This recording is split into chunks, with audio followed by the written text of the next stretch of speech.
experience at CVS. This was last night at this location. It was different than the one in Spartanburg because it had a medical check area that I thought was nice. They didn't have a full magazine rack. They only had some magazines at the back, and I think it was the same ones at the front. That was probably 4 or 5 times less than the ones here in Spartanburg. I think the receipt could be this much shorter. You're overtaxing your customers by putting extra stuff on here to look at. And I think all this could be smaller, at least from here down, as far as the font goes. So nobody looks at it anyway. This is your sales flyer.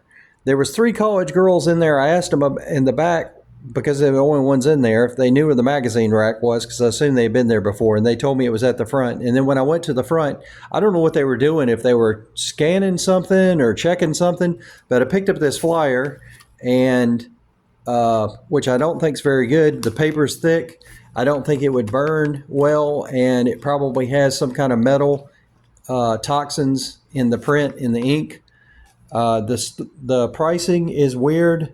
You had yellow labels all over the place, but the thing I liked about the store that was different than the ones I've seen here in Spartanburg was it was fully stocked. There seemed like there was more stuff in it higher up, but there needed to be more variety. It was, but I liked the way it was packed. It made me feel like a overstocked convenience store, which was nice. I don't know why the stores here in Spartanburg aren't like that. I don't think the roof didn't feel as high, which it probably was the same. I would take out some of the bushes, like all drugstores, and put in more trees so there's shade if you have to have them at all. But the pricing is weird. I mean, nobody's going to take the time when you say 50% off the second one, or this one, buy one, get the second one for $1. It overcomplicates the whole process. I don't think that's a good way to market as far as pricing your products. And there was, like I said, there was 3 girls in there. They asked the guy that was working there to walk them out, which I thought was weird. Apparently I made them nervous. I don't know if they thought I was looking at their butts or what, but I would say on a scale of 1 to 10, 2 of them might have been a 2 and 1 of them might have been a 3. They were kind of short. They were kind of fat. Not overweight, but college girls should be skinny, or they're going to be. I was super skinny, and they're going to be heavy not long after that. I don't understand what's going on with society where they thought I was bothering or even looking at them. But thankfully, they left before I got out of the store.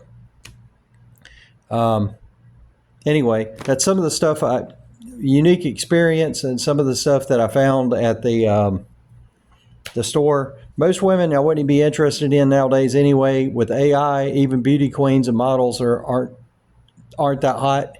And I don't understand what's wrong with society where if you look in somebody's direction that you think you're trying to bother them somehow. But anyway, these are changes I would make in the store. I think it'd make you much more profitable and kind of have some consistency, if nothing else.